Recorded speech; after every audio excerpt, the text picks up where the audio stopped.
Mana lagi?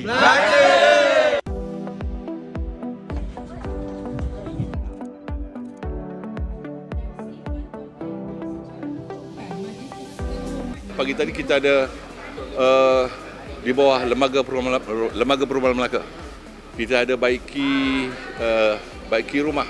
Satu di Kampung Pulau Semut, satu di Kampung Air Budi di Durian Daun.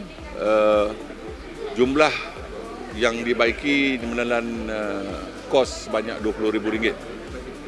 Yang satu itu pun sama juga RM20.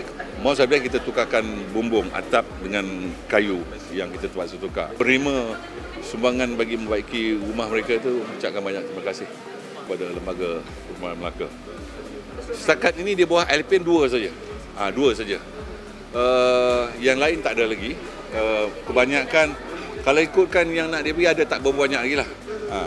Yang banner rumah minta mohon untuk banner baru pun satu dah kita laksanakan.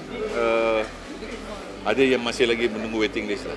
LPM terbaik!